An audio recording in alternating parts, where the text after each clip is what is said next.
Bruce Lee saved a stranger's life once. That stranger spent 30 years trying to find him to say thank you. She found his grave instead. San Francisco, Chinatown, June 19th. A warm Tuesday evening. The streets are busy, restaurants full. The smell of food mixing with salt air from the bay. Families walking, old men playing cards outside shops. The rhythms of a community that has survived for generations by staying close, by protecting its own. Bruce Lee is 23 years old. Walking back to his apartment after teaching his evening class, tired but satisfied. The class went well. New students showing promise. The work is beginning to feel real, like something is being built, something that will last. He's wearing a simple white shirt, black pants, moving through the crowd easily. The natural grace that makes Bruce Lee different from everyone else in every room. He doesn't walk through space. He occupies it differently. Like he's always aware of everything around him, every entrance, every exit, every person. He's thinking about his next class, planning. Always planning. What worked tonight? What needs adjustment? How to better explain the simultaneous block and strike, his mind running through combinations even while his body walks through Chinatown. Then he hears it, from a narrow alley to his left. Sounds that don't fit the surrounding city noise. Aggressive, urgent, a woman's voice, not screaming, worse than screaming. The controlled, desperate attempt to stay quiet while someone is hurting you. The sound of someone who knows that screaming will make it worse. Bruce turns, steps into the alley without thinking, without calculating risk, without deciding, just moves. The way water moves toward lower ground. 3 men. Woman pressed against the wall. Young, maybe 20 years old. Chinese. Groceries scattered on the ground. One bag split open, oranges rolling in the dirty alley. One man holding her arms. One in front, close, threatening. Third standing watch at the alley entrance. Bruce sees it in under 2 seconds. Processes everything. 4 people, 3 threats, 1 victim, entry point, exit point, weapons visible on 1 man, small knife, short blade, enough to be dangerous. Let her go, Bruce says. 3 heads turn. The watchman at the entrance takes a step toward Bruce, assessing, seeing a slim 23-year-old Chinese man in a white shirt. Not what he expected. Someone who looks like he might be manageable. Walk away, the watchman says. This doesn't involve you. It does now, Bruce says. What happened in the next 45 seconds changed 2 lives forever. The watchman moves first, reaches for Bruce. Bruce doesn't retreat, steps inside. The watchman's reaching arm becomes a lever. Physics, geometry. The man goes over Bruce's hip and hits the alley wall, stays there.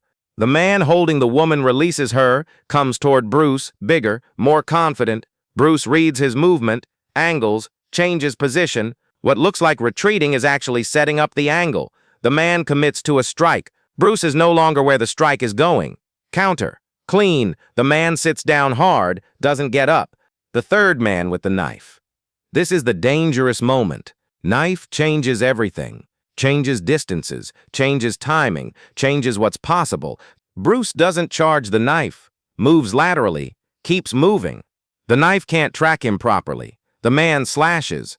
Bruce feels the blade, catches his left side, the fabric of his shirt, and skin beneath it. Burning line of pain, not deep, but real. He ignores it, closes the distance during the slash, gets inside the knife's effective range, strike to the wrist. The knife clatters, follow up. The man joins his companions on the ground. 45 seconds. Maybe less. Bruce turns to the woman. She's pressed against the wall, eyes wide, shaking, looking at Bruce like he's something she can't process, something impossible. Are you hurt? Bruce asks. She shakes her head, can't speak. Go. Quickly. Before they recover, go now. She moves, gathering herself, steps over scattered oranges, looks at Bruce one more time, opens her mouth. No words come out, just a look, the kind that contains everything words can't hold. Then she's gone, into the crowd, into the city.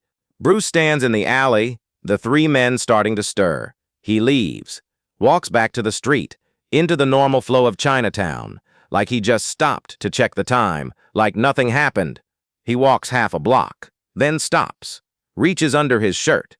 His hand comes away red. The knife caught him.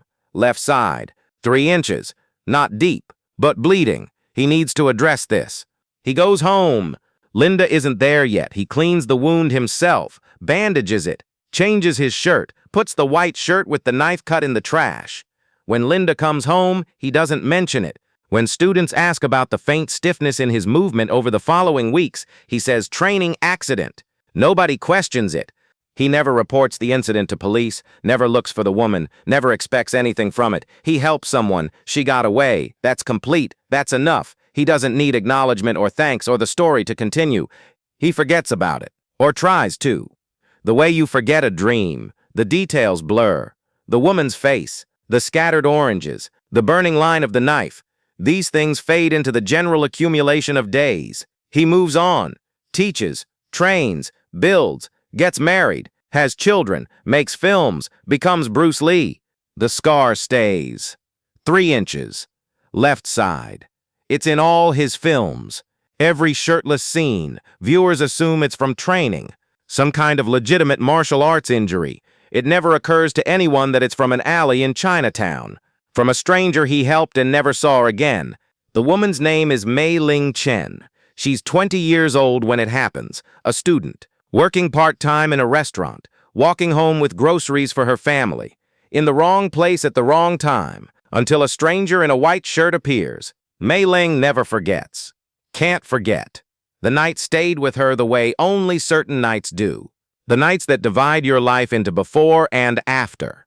She doesn't know who saved her, didn't know his name. Just a young Chinese man who moved like nothing she'd ever seen, who fought 3 men like it was simple, who told her to run, who she left without thanking, without getting his name, without finding out who he was. She thinks about him for years, wants to find him, to say thank you. The 2 words she couldn't manage in the alley. She asks around Chinatown, describes him. Nobody can place him. She doesn't have enough details. A slim young Chinese man who knew martial arts in San Francisco Chinatown in 1964. That describes many people.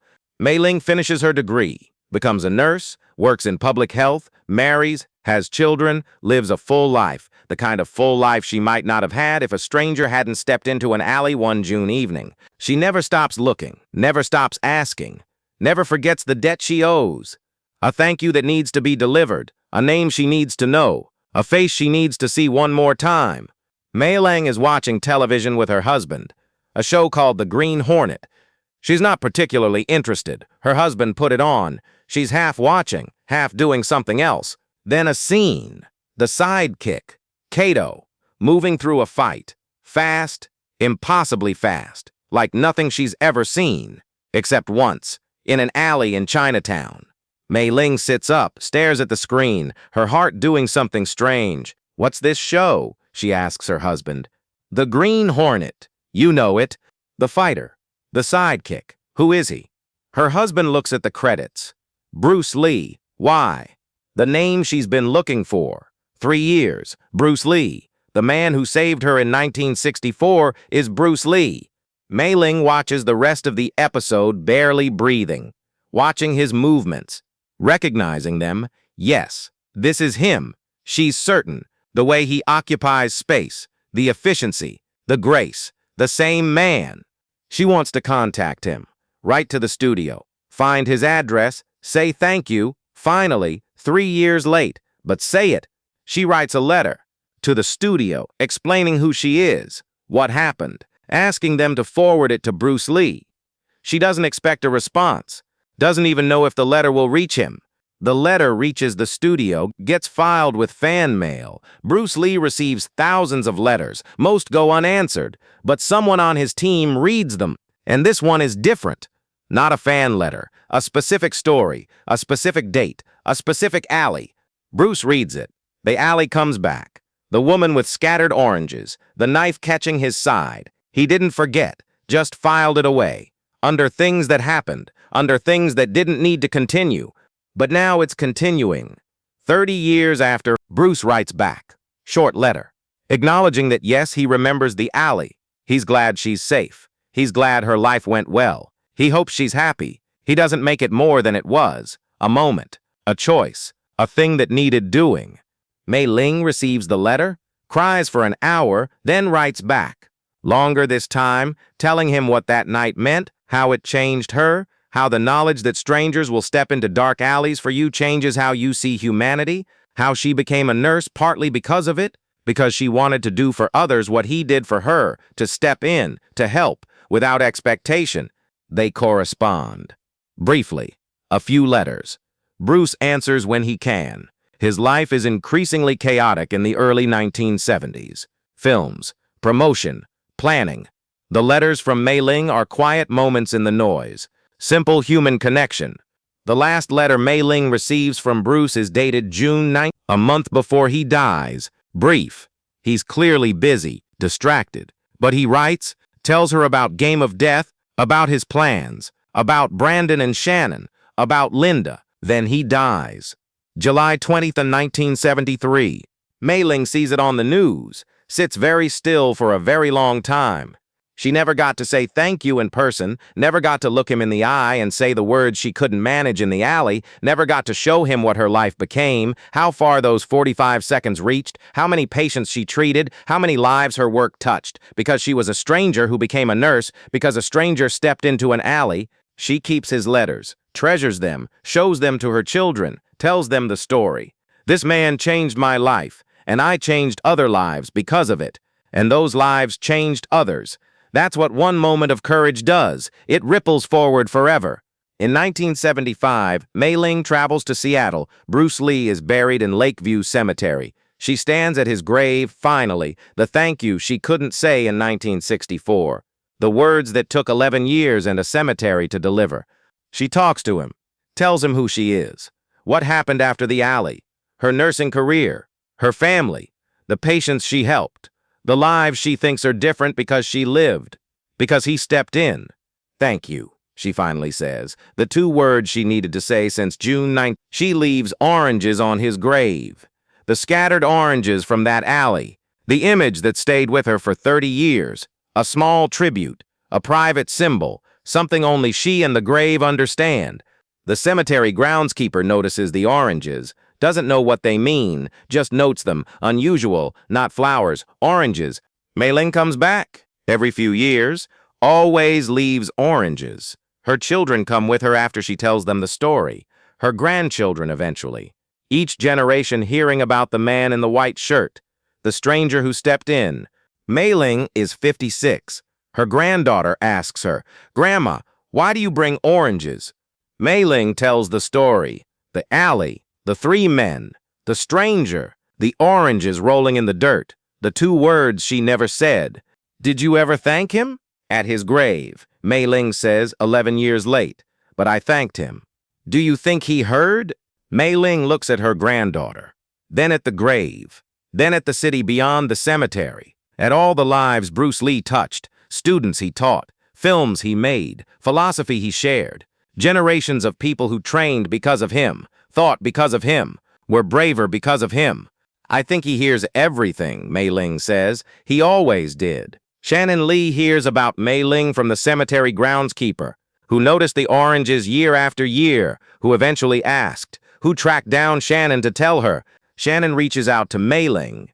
They meet, an elderly woman and Bruce Lee's daughter, connected by an alley in 1964 that neither of them witnessed together but both live with.